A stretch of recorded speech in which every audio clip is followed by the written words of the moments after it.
Yes, so Underdog Devs, that was started by Rick Walter to support formerly incarcerated and underserved people who want to jump into tech.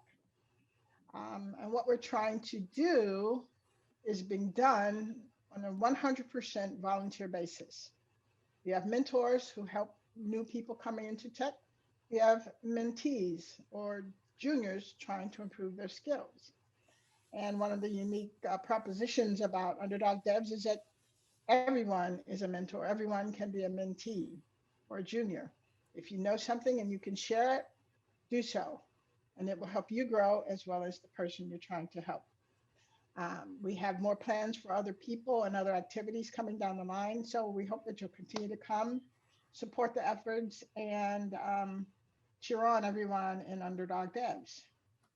Tonight, this afternoon, depending on where you are, we have Shabazz, who is going to share with us an amazing group of some amazing content, programming with a purpose. I'm going to turn it over to Ish so that he can introduce himself, tell us about where he is in this journey of, as an iOS developer. And it's all you, Ish. Hello. So this is a talk that I gave at SwiftFest in Boston back in 2019, but still relevant today. It's titled Programming with Purpose. All right, so I'll start by telling you a little bit about myself. My name is Ish. I'm an independent app developer from Southern California. I'm a father, a husband, a teacher, and sometimes a student. Today I'm going to talk about purpose. Purpose comes in all sizes, both large and small. My small purpose for right now is to deliver an entertaining and engaging talk without embarrassing myself too much. My greater purpose for this presentation and for my life is to help as many people as I can in small ways every day. Well, small ways. Why small? Well, to answer that, we need to go all the way back to 1986. In 1986, I was 8 years old. I lived in a one-bedroom apartment with my parents and 6 siblings. I was the oldest. I would love to say it was a safe, healthy, and nurturing environment, but unfortunately, it was kind of the opposite. It was a great place to work on your reflexes. It was kind of a tough time, and if you recall, I said there was 9 people in a one-bedroom apartment, and I used to joke that it was so small, you had to go outside to change your mind.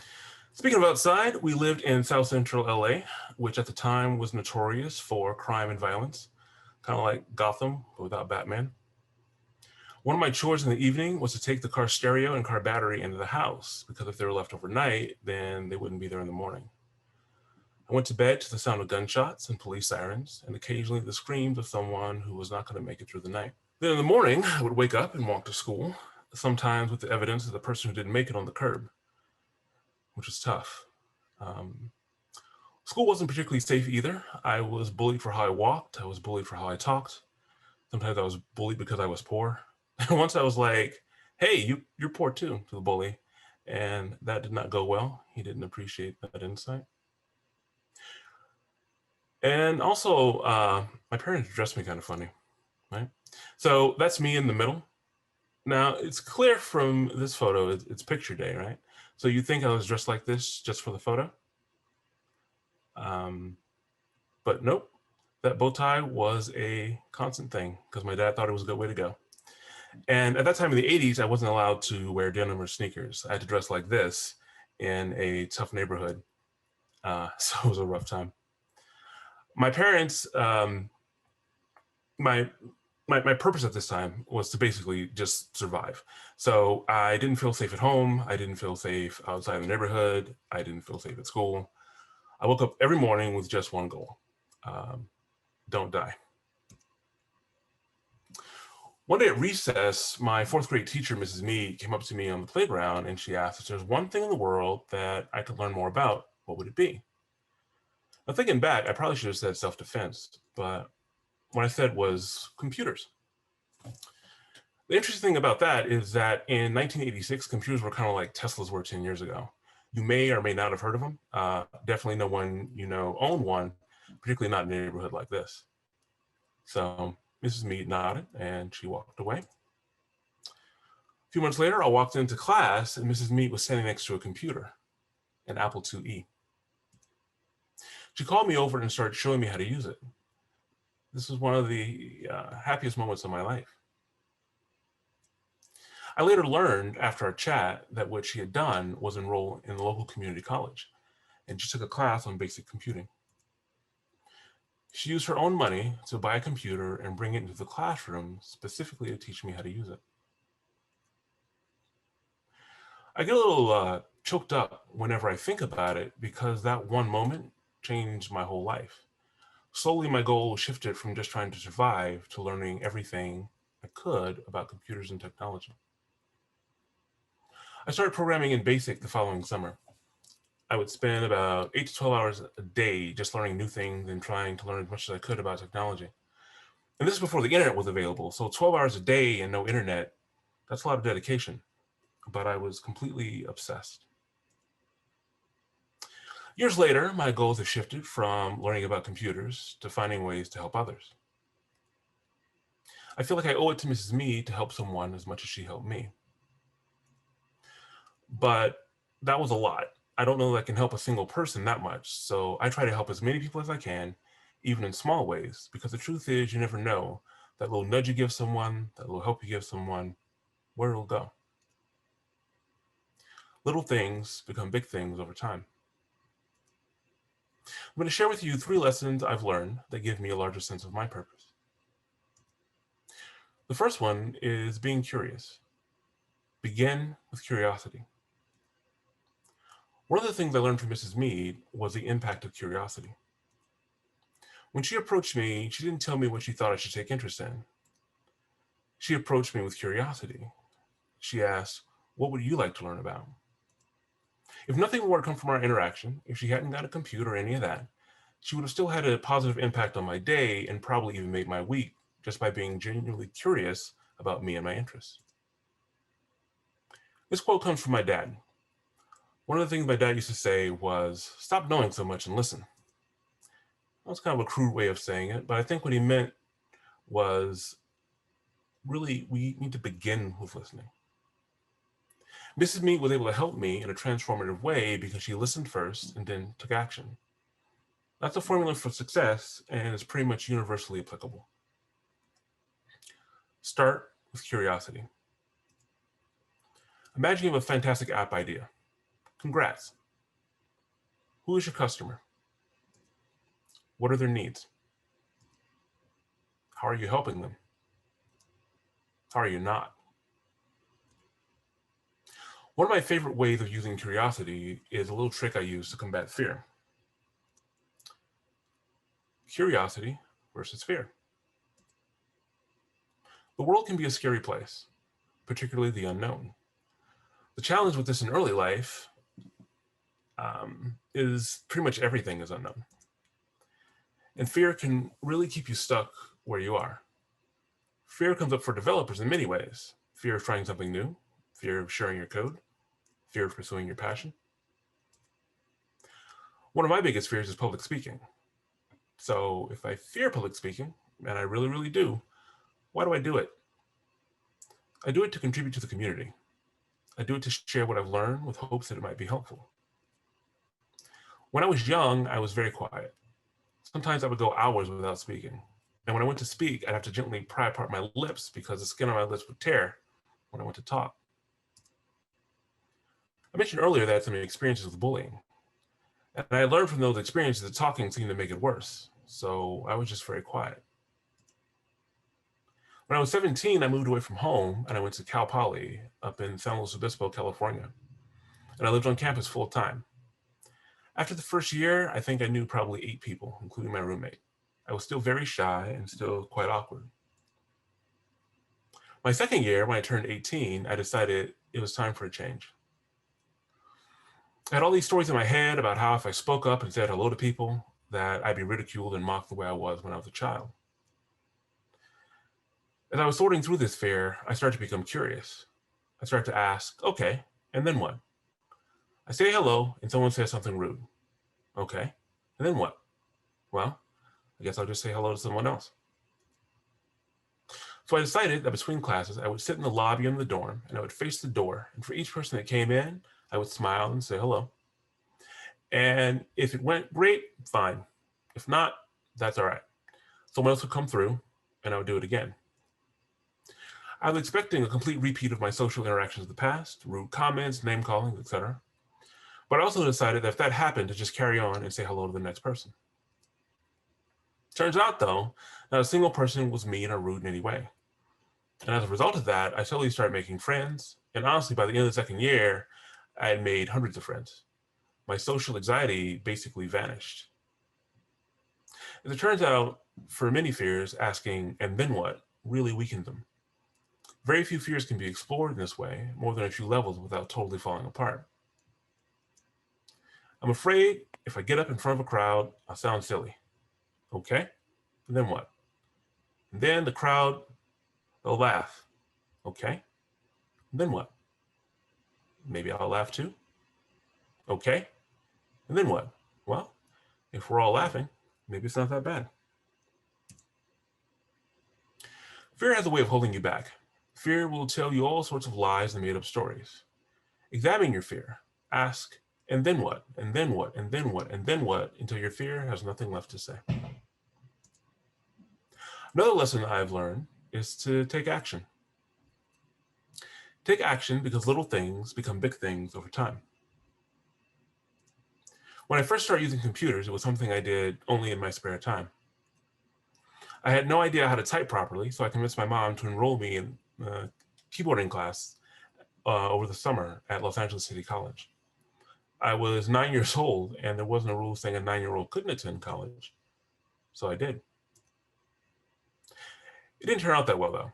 Try as I might, I could not get the hang of it, and at the end of the course, when I was doing my absolute best, I was typing maybe 7 words a minute, and I had errors all over the place, and it was just really, really bad.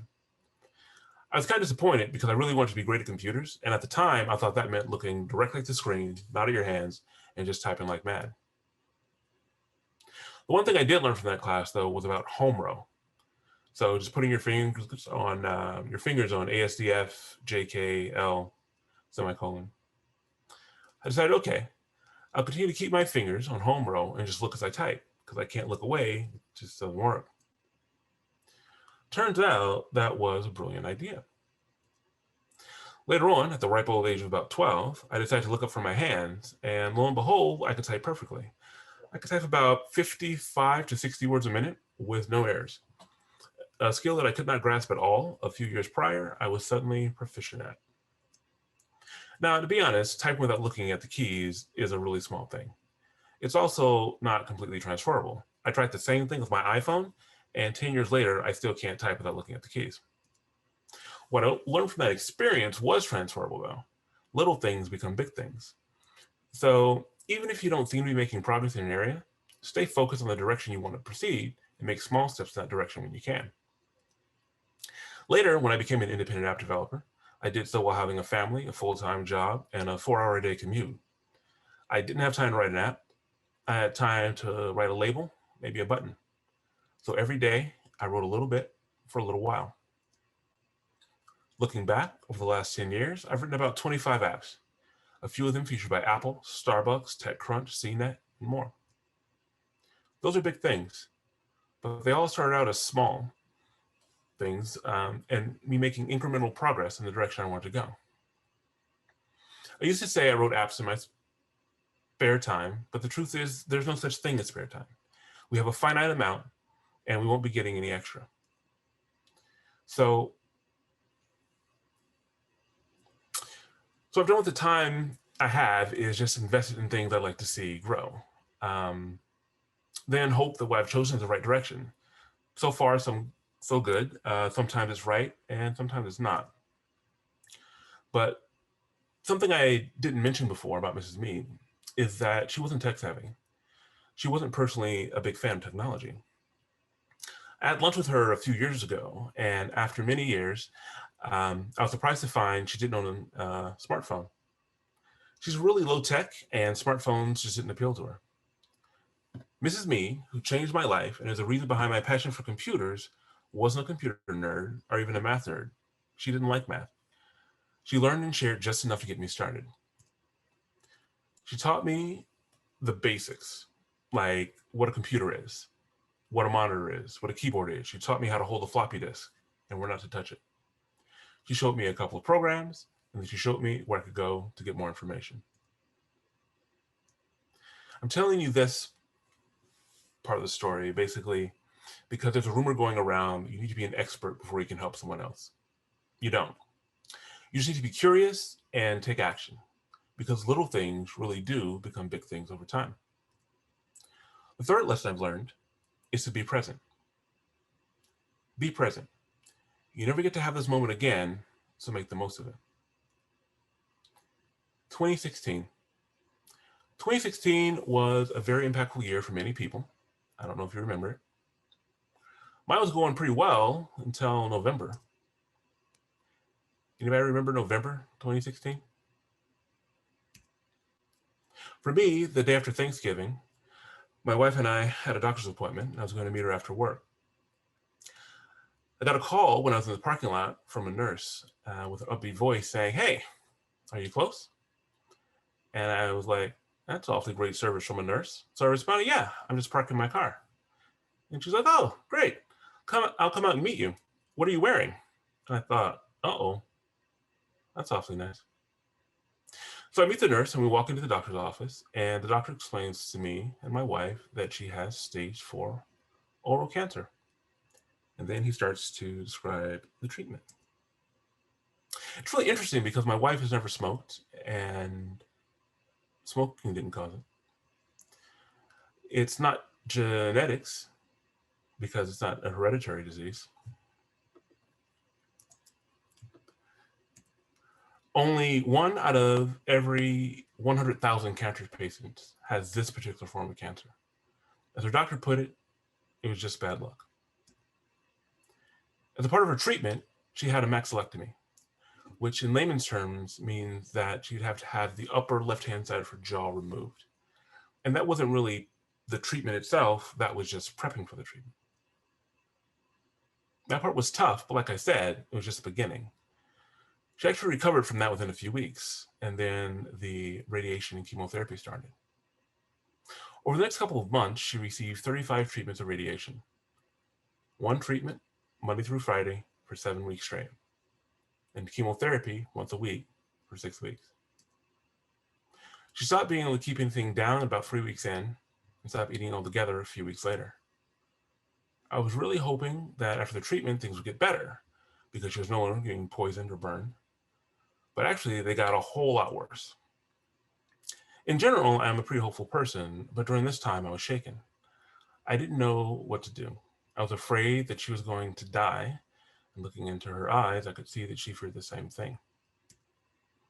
By this point, she hadn't had a bite of food in over 3.5 months, and she was still vomiting multiple times a day. She had lost about half her body weight, and I really wasn't sure what to do. I was honestly completely lost. And in trying to be her advocate, I was having a tough time staying focused. I went for a walk and an idea popped into my head. I thought, what if all the science fiction I read is true? And time isn't linear. What if everything that's happening now has already happened and the results are already set? What if what I'm doing now is just having an extremely vivid recollection of the past? What would I do differently? I would slow down. I would find small things to appreciate. This was a pivotal point.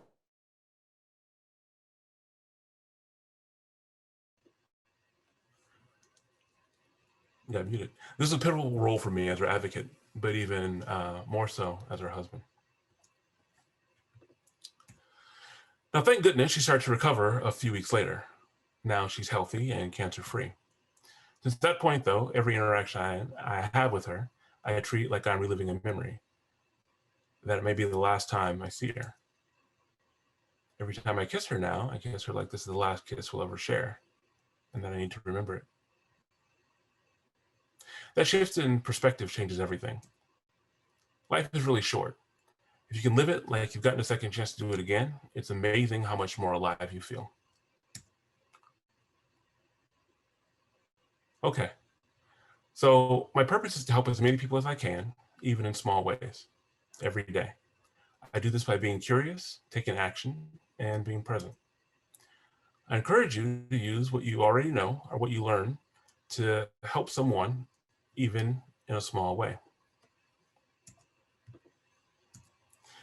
If you don't know how, that's okay. Someone or something will need you eventually. Meanwhile, be curious, take action, and be present. Thank you so much for listening. That's my Twitter, and if anyone has any questions, I'm happy to answer them about this or about anything else. Do we have a question for Dustin? How did you get past the doubts and insecurities when you are, that kick you when you're being curious? So basically, I don't know that I did. I just kind of press forward, just keep going with it. Well, I'm like, I don't know. I'll just keep asking it until I find out more. So doubts and insecurities about being a developer even, right?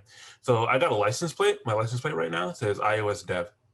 I got that license plate a few years before I actually felt like a developer. But I felt if I had that license plate, I would have to be a developer to basically kind of live up to what my license plate was saying. And honestly, the way I got to the point where I felt like, okay, well, now I'm doing it is I actually started going to meetups just to learn from other people. But after a while, I realized I was answering more questions than I was asking. And at that point, I was like, well, if I'm answering all these questions, maybe I know what I'm doing. Yeah, someone posted a comment that I guess is reflective of, I know how I'm feeling and maybe many others. And it just simply says, wow. So, Well, thank you. I think. Thanks. yeah, this is, yeah, okay. Um, yeah, another comment, that was powerful, man. Thank you so much. Thank But you. here's a question. What keeps you motivated? So there's a feeling that you get when you help someone and you see that they're getting it, that they learned something, that the light bulb comes on. I'm always kind of chasing that feeling of watching someone learn, watching someone like succeed. It's like the best feeling in the world. And it's definitely worth the time invested in kind of helping people out. So really that's what motivates me, like seeing other people like achieve. All right. Yeah. Another question is, what's your approach for keeping on top of trends in technology? Like, what do you spend your attention on versus ignoring? Okay. I ignore NFTs. Um, so basically, I'm an iOS developer. So Apple has a really predictable cycle. Every June, Apple has a developers conference and they tell you about all the new things that are coming out. So that week, I basically dedicate myself to like, all right, what is the new stuff? They do about 100 videos. That's way too much to watch in one week, but I do as much as I can for like the next few weeks, catching up on like all of the new stuff. And then I use just a little bit of imagination. Like, all right, so they announced this new stuff. What could be built with this stuff? How could these things be used? And every year, it's just kind of like iterative. You just it kind of grows. And beyond that, I would just say there's so much stuff. Like the field has grown so much. I just focus on the things that I have like personal interest in. I have enough like cursory knowledge just to understand like, okay, I know what this thing is about. I don't dive deeply into every single topic, but there's a lot that I am aware of. And one of the things I would suggest for anyone who's like looking into doing like iOS specifically development, make yourself a side project and have that side project be a to-do list app. Because the to-do list app is a low barrier of entry. Like it's pretty simple to set like a simple one up. But then once you get beyond that, pretty much any other like framework or any other technology you want to play with, you can implement and kind of integrate into the to-do list app. So you can play with like local storage stuff. You can play with like web storage stuff. You can play with like synchronous stuff. You can play with like maps. There's like, it's basically endless things you can do. So every year when like new technologies come out, you just like find a way to integrate that into your personal project and just kind of build it up a little bit more. Excellent. Dustin, you have a question? And thank you for a wonderful presentation and sharing that that story. Thank you. I was wondering how, with with a family and a day job, how do you find the time to advance your personal technical skills? Yeah. So like I was mentioning, it was a very little bit at a time. So what I would do back when the world was open and I was like commuting, on my way home, I would stop at Starbucks for like a half hour to an hour and spend that amount of time doing it. And it wouldn't be necessarily that much time coding, but it would be enough that I'm doing it regularly. It built up my expertise. The other thing I would do is I was taking all of my time. So I had that 4-hour commute. During that 4-hour commute, I'm listening to like tech podcasts, right? I'm listening to information about what's going on in technology. So I'm keeping up with the news. I'm keeping up with the discussions that are happening. So I'm just like finding little ways to like know more about these things. Like pretty much any opportunity I get, I'm doing something that kind of has some relevance to app development in the community. Thank you. Yeah. Aaron? Yeah, I'm sorry. I got a puppy here and he is just itching to say hello to everybody here. My question was, why did you stay an independent contractor? Did you ever have the idea of getting into professional industry with iOS development or any software programming? What was your reasoning there? Okay. So I did do some contracting, but independent as in I had a little bit of that actually was fear, even though I talk about not having fear. A little bit of it was I love app development. And one of the things I worried about is sometimes if you are doing something for someone else, it's no longer love. Because you're doing it kind of like for a paycheck, you don't get to make decisions all the time on what gets done. And then you can start to kind of like hate what you're doing. And I never want to get to that point. I want to have the thing that is mine, that I love doing, and share that thing with the world. And hopefully people like it. So a little bit of that was like selfish, in that I wanted to have like creative control over my time, because I'm spending my time doing this. I want this to be like kind of like my product. That was my angle there. Greg? Yes. Your question was, how did you have insights to say computers the first time, if you remember? Can you expound on that? Was that your question? Yeah, that was my question. I just thought Ish had a tremendous amount of personal insight well, I can't say because I don't know him from 8, but if he had seen a computer prior to he was 8, how he had that insight. I guess I knew early on about that age that I wanted to be a scientist or an astronaut, and I did end up in the science field. But I couldn't tell you, what made me go in that direction, having not been an astronaut before. So correspondingly, how did Ish know? Yeah. Thanks. That's a really good question. And computers were even rarer, right? So when I was a kid, for some reason, my parents had me riding the public bus. Thinking back, I'm like, why the heck was I riding a public bus in LA 8 years old? But anyway, when I got the bus stop, I walked by this store, and this store was like a music store. It had these, in the 80s was really big, the electronic keyboards, like the Casio, like keyboards. And I thought, what's going on there? And then one day I was visiting one of my dad's cousins, and he had one. And he showed me how it worked, and that the keyboard could play like the trumpet, and it like blew my mind. I'm like, whoa, you're playing the trumpet on a piano. How is this even a thing? It's like, oh, it's computers. I was like, computers? And then he showed me he had like a Commodore 64, and it showed me, I'm like, wow, that's pretty cool. But I didn't really know, like, understand what computers would do. I was just thinking of it as a creative, fun kind of thing, right? But then once I got into it, I was like, oh, wow, the possibilities are like endless. There's like so much you can do with these things. Yeah, but that's how it started. It was just random. That's the other thing about life too, right? We think a lot about life in like the big moments, right? Like graduations and weddings and all these things. But honestly, almost everything that happens in life that is really significant are these small things that you don't expect, that one little thing could have changed.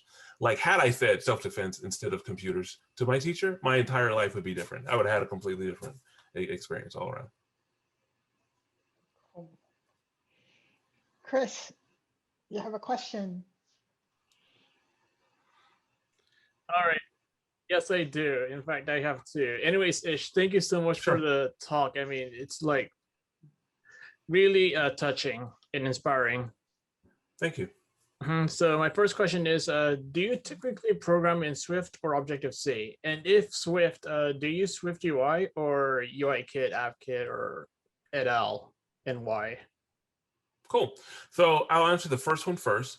I have been doing Swift since June of 2014 when Swift was announced. I was like, all right, I'm gonna get on the new stuff.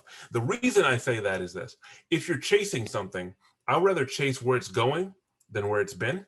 So I'm always trying to, particularly being independent, I didn't have a lot of extra time, right? So if I chase it where it's been, then when I get where it's been, by that time, that's going to be like outdated and gone. So I'm trying to always look to see where the future is. So Swift.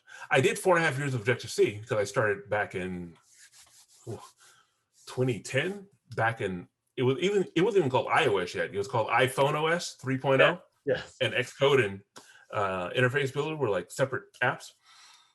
So that said, now moving forward, I use Swift UI first whenever I can. Swift UI can't do everything, but anything Swift UI can do, I use Swift UI first. And again, for that same reason, I'm always going towards the future. Swift UI is clearly the future.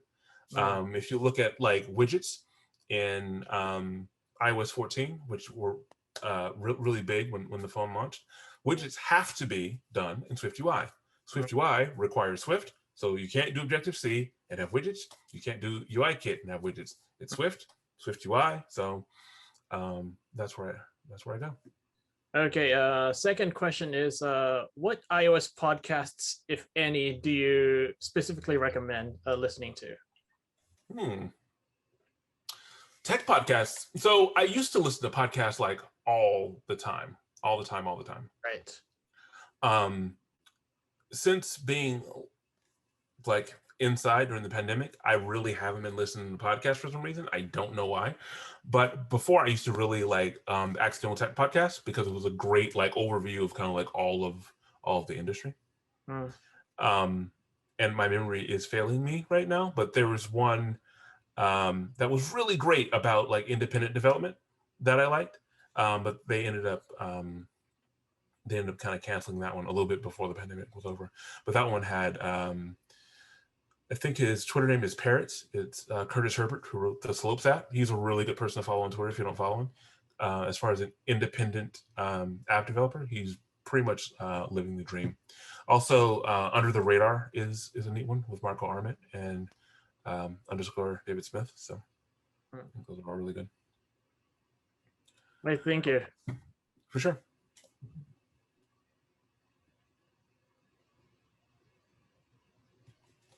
Okay, here we have another question. What sorts of apps are you inspired to write? Are there areas you're drawn to? I seem to always write productivity apps because my life is a mess. But like I said, I recommend everyone do like a to-do list. That's not just because I like to-do lists myself, but there really are a lot of great uses you can have for that. I really like apps that kind of make, basically I used to put apps in categories, right? There's apps that entertain. These are like games and things, or like streaming, like Netflix, things like that. There's apps that basically reduce friction, which is kind of the apps that I like, is like utility apps and productivity apps, things like that. And I forget the third category, but I tend to go towards apps that are more for making life easier. Oh, education. Basically, you educate, you entertain, or you reduce friction. Okay. Victoria, do you have a question?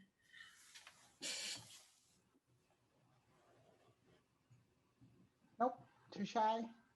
Okay. Oh, Anyone? hey, can you hear me? Yeah, Can you hear now me? we can. Yeah. Okay, sorry, it was giving me a message that host is not allowing me to unmute. I have several questions. I'm trying to think what the most important question is. All right. Okay, I guess the number one question that's, you know, as an independent developer, especially when you first started out, how did you go about making sure that you learn everything you need to do things in like a correct, most efficient manner? Because I feel like you're, you know, when you're first starting out on your own, you're pulling from a lot of different sources, and I'm never really sure if I'm doing it quote unquote correctly. You know, I look at a lot of, you know, books, and I can, you know, of course I ask questions, I consult some people, but there's always this nagging feeling if I were, you know, working at a big company, you'd be looking at really stable code base and working with like more experienced people on a regular basis. So how do you go about it? So the reality is that when you start off, no one has any idea what they're doing, and the code you write is not great. And as you look back on it in the future, you look back and like, oh my God, I can't believe I wrote that. But that's important. One of the things I actually love about programming is that it's all about kind of trying something, failing at it, getting up and doing it again. Like the very first time you write something, it won't compile. So you do it again, you do it again, you do it again. It compiles, but it has errors. You do it again, and you iterate and you get better. You basically get better over time. Now, there's things you can do to kind of help you out. There's resources you can use. Particularly, I'll take care of him. Or there's resources particularly for Swift. One of the ones I love is SwiftLint because it helps with formatting, like getting that thing straight. The other thing I would not assume, do not assume that big, large companies have these pristine code bases. It turns out as they were building their code bases, they were kind of learning too, and some of their stuff might not be as elegant as you'd think. But there's a lot of great resources out there. One of my favorite ones is all the hacking with Swift bits from Paul Hudson. Yeah, that stuff is really, really great. But I think another thing that's good is the iOS community is really supportive. If you can find folks to like work and learn with and actually kind of share code back and forth about like solving different problems, just that alone will kind of help you out. There's a little bit of I know I used to be really embarrassed about anyone actually seeing my code, but I got it working, but this code could be like ugly. Yikes. Basically, I would say if you can find a mentor, there's a lot of great ones in the community. Fernando. Some folks, for sure. Find a mentor who'd be willing to kind of help you out and kind of guide you along. Like, hey, how's this looking? What is this like? I'm one of those too. For the most part, I'm mentoring a lot of people, but I'm usually fairly responsive. If you have something you want to show me, I can get back to you and just kind of give you like some quick tips on what I think. Oh yeah, I'll take you up on that. Cool. One more question. Okay, I'll literally down 2 instead of 3. I saw that you have you used to host meetups. I'm in Southern California. I did. Are you gonna? Is that in the near future or not anymore? You're not doing that anymore. We're having a global pandemic at the moment, so there will be no meetup. No. No. So.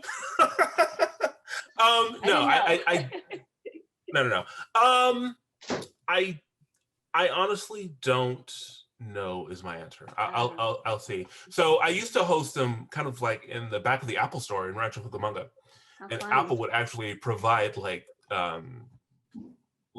pastries and coffee and such. And no way. And that was cool. But then they transferred that area to doing Today at Apple. And then they had like kind of different plans. So then I was doing it at a coffee shop for a bit. So I actually have to see like what the world's like when it opens back up. But if there is enough interest in the area, I might. Yeah, I'm not sure. Coolness. Those are great questions. Thank you, Victoria. And thank you, Ish. And here's another one. How do you manage to not let the environment consume you? I might be consumed. Can you clarify what, not let the environment consume you? Yeah. Cleo, jump in there and let me get you unmuted. Where are you? There you are. Okay. So with the environment that you grew up in, how did you manage not to be consumed by the things going on around you? I guess in a way I ended up being lucky, right? So I pointed out, like, my parents dressed me funny. My environment was rejecting me. It was not really, it's like an attractive thing. I was basically like an outcast. And while I was out there being outcast, I found computers and just started focusing my time on that. So in a way, I guess I was fortunate that way. Like, I wasn't a person that people were trying to like get to join them in the activities they were in. I was basically just being like bullied and mocked and kind of pushed aside. So there wasn't really even a temptation to be. Also, my my dad, who was a very violent person, would have killed me. So that too. Okay. Yeah. There you go. Ah. Yep. I didn't use that technique. My kids, not at all. Maybe I should have. No, I'm not recommending it. I'm not recommending it, but that's the reality. The reality of it is, yeah, it wasn't gonna work out either way. Yeah, the streets didn't want me, and he would have killed me. So, yeah. So here's another question. How long did it take you to be the one who was answering questions at the meetups? you know what is weird? Almost right away. So, like I said, I started development in early 2010. I started going to meetups in like 2014. So that's about like 5 years in. And early on, there were no resources. There were very few books. There was no Stack Overflow. There were no YouTube things about it. I had to do everything just like figuring it out. And I figured out a lot of it, but there were still some questions I had. So at that point in time, I guess I was like an intermediate level engineer, and everyone going to the meetups for the most part were like brand new, like they just started. It's like, oh, okay, well, I know the answer to that one. I know how to answer that. I just kept answering. I'm like, wait a minute, what about my questions? But it felt so much better to answer questions than be able to ask questions. I just stuck with it. Yeah. Last question I have on the board is, what app are you most proud of? So I have an app called Capsicum, and Capsicum is a daily planner app. It was actually my very first app idea back in 2010. Steve Jobs stepped on stage, showed the iPad, and I was trying to talk myself into like having a justification. I knew I was going to buy it, but I was like, well, if it had like a daily planner kind of app, then I for sure have to buy it. It didn't have one. So I got it anyway. I was like, all right, I can write one. I had some computer science background in college, but it'd been 10 years since I've written any code at all. And I actually, to be honest, I had forgotten all of it. So as I tried to get into this, I'm like, that is way above my skill set level. And honestly, iOS wasn't even ready at the time, right? Because at the time, iOS had a limit. Your app could only be like 20 megs total. And there was a lot of stuff that I would want to do that wasn't even available.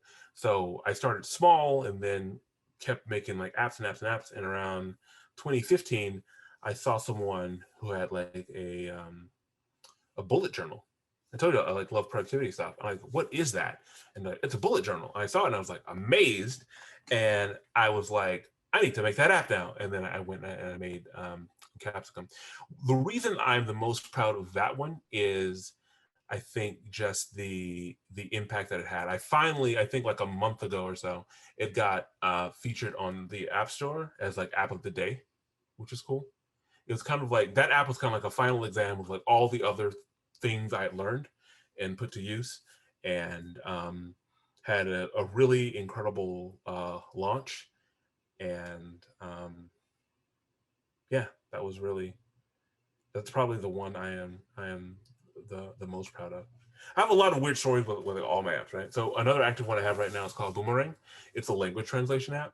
So something I used to do all the time is like either with support requests or just meeting friends in like other countries online and stuff. What I would do is I would use Google Translate, and I would write something out, but then I would translate it back from their language. So I'm going from English to Portuguese. I'd also go back from Portuguese to English just to make sure I'm not saying anything weird or offensive, right? So basically, I made an app to do that, and I kind of put it out on the store just to say, like, oh, here's a neat thing. That one ended up being more popular than I anticipated, in a way that actually kind of hurt, right? So Google actually charges per character for translations. It's a fraction of a cent though. So I'm like, oh, it's not a big deal. I don't really mind. I don't really need to make money from this. It can just be like, a tool. But one month, over 9 million characters were translated. And then I was like, okay, so now this is starting to hurt me just a little bit. So I'm gonna have to like raise the price on this. I don't want to go broke because I have an app in the store. Okay.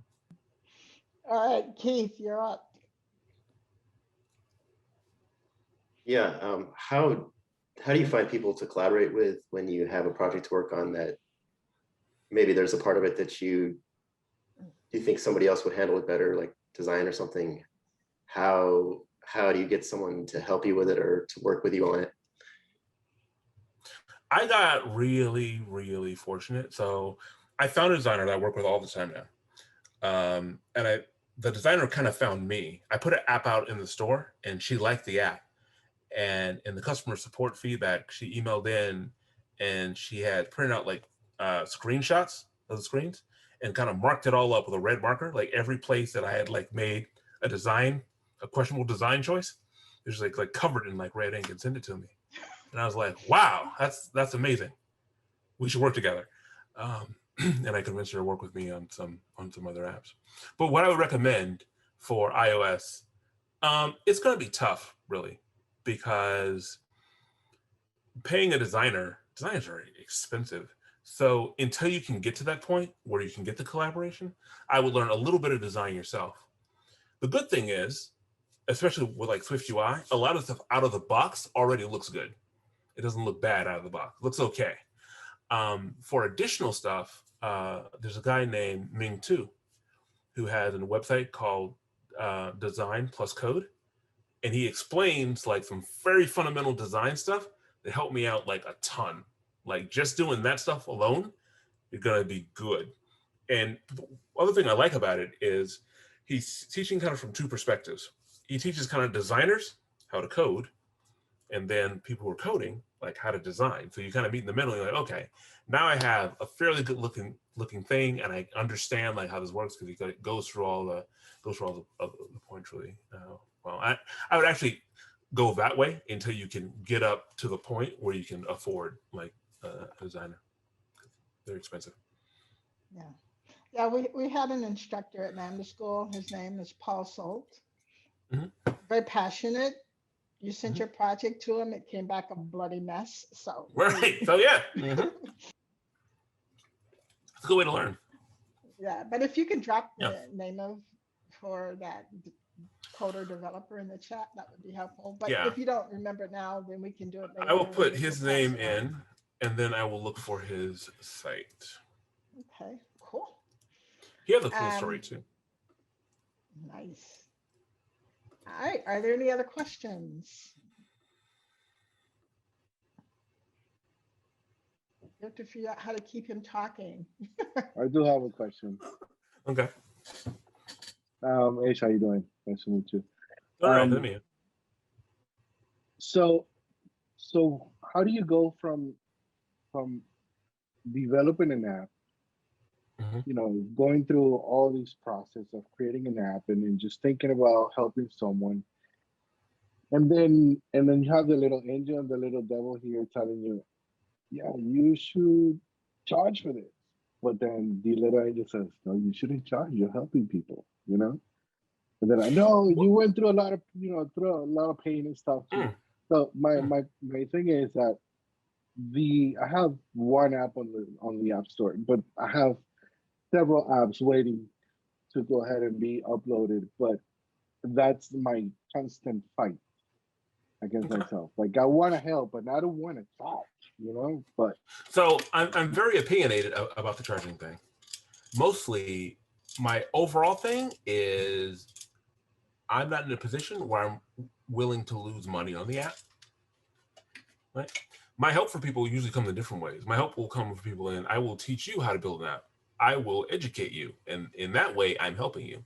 As far as a person using my app, that's different. That's more like business. And in business, I'm not looking to lose money.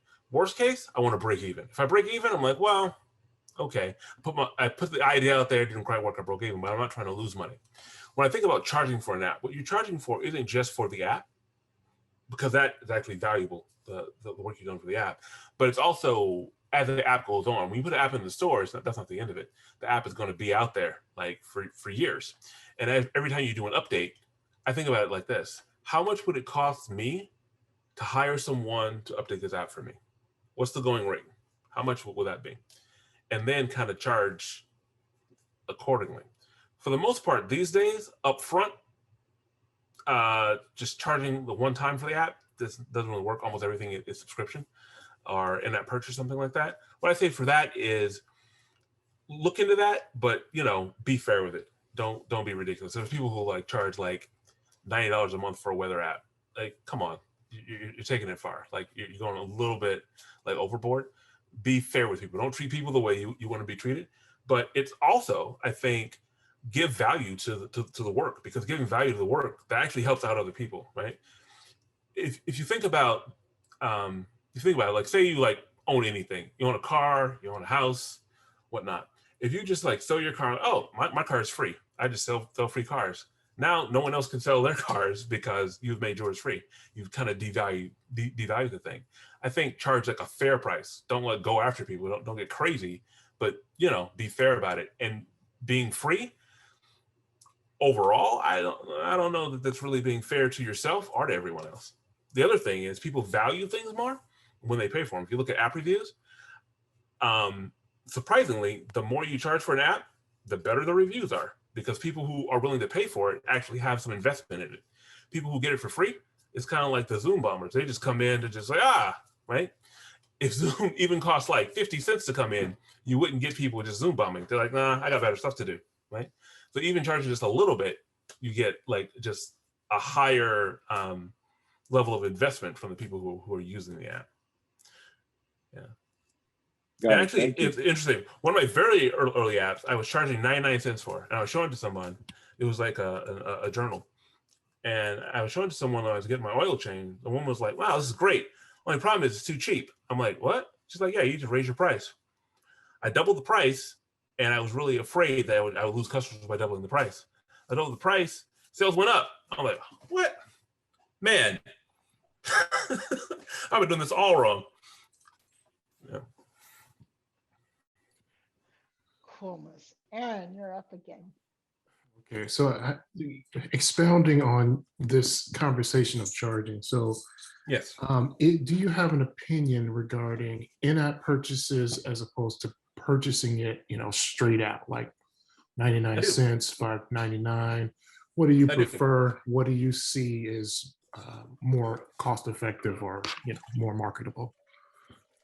Well, the thing about it is this: like as a consumer, I would love to not have to pay for stuff. Free stuff is great, and I for sure don't like paying for it multiple times. But the reality of it is this: certain times, some things you kind of get what you pay for in a way, right?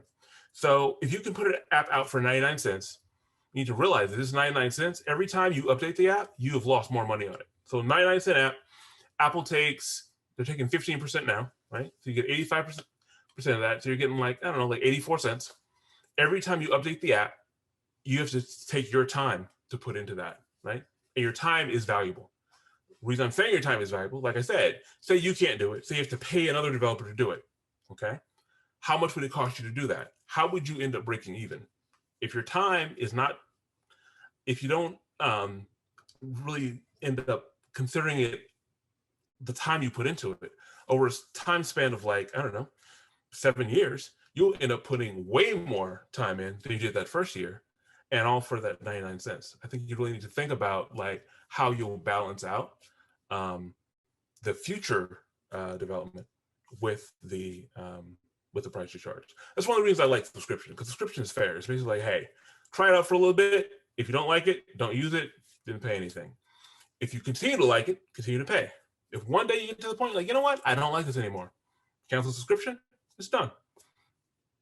I think that it's pretty much a fair way of going. Like if you're still using it, then you're still paying. If you're not using it, you don't. It's weird the way that people kind of look at apps sometimes, right? So people will go to the movies and like pay one time to see, I don't know, Fast and Furious. But when the Fast and Furious 7 comes out, they don't complain. Be like, man, why are you charging me again? It has the same actors, it has the same plot, you do the same thing. Why you? It's because just the market just, I don't know, views app development different, but you don't like, it's not easier for you necessarily to keep up with it. So if you release an app this year, next year when Apple releases new stuff, you have to go learn that new stuff. Swift is advanced, Swift UI is advanced. You need to change all these things. You do all this work. It's not really fair, honestly, to expect all that to happen for free. So that's kind of my philosophy on it. Cool. All right. Yeah. I want to say one thing. You know, we're all here and we've been enriched by Ish's presentation, but the content itself, but there's something else we all need to take away in his style and how he has approached presenting that information. It's something that we can model for ourselves. You know, we can all become Ish-like, and we stand in front of our mirrors and we take our app and we explain our app and we talk through it and we build confidence by ourselves, even with your family. And so there's so much more to this. Not the content and the inspiration is great, but we're going to keep a piece of Ish and we're going to practice developing ourselves so that we can present information and share and communicate. Those are the small things that we may not realize that are available when we listen to speakers. You're like, oh yeah, I like that style. You know, there's a book called Still Like an Artist. Well, we're going to still like a presenter. We're going to keep growing from everything. And then when you present one of these days and somebody's going to hear you, and you say, wow, Khalil is an amazing speaker. I got to do that. And you practice it. And never, ever, ever measure yourself where you are or how hard it is what you're doing, but keep focused on where you want to be and do the hard work, because you're not the only one who had to do the hard work. And don't even ask in there about those stupid delegates, okay? But yeah, there you go. Cool. Ish, thank you so much, man. We Sure. That was, I've heard part of it before, but yeah, that's an amazing talk, man. Okay. Appreciate that you shared that with us. And thanks for hosting, Samira. It's really cool of you. This is fun and I appreciate it. This is awesome. And I'm glad to meet all of you and be here and look forward to the next one. If you all want to reach out, Ish is on Twitter. He's pretty well known within the iOS community. He's easy to find. Samira, Underdog Devs, or whoever.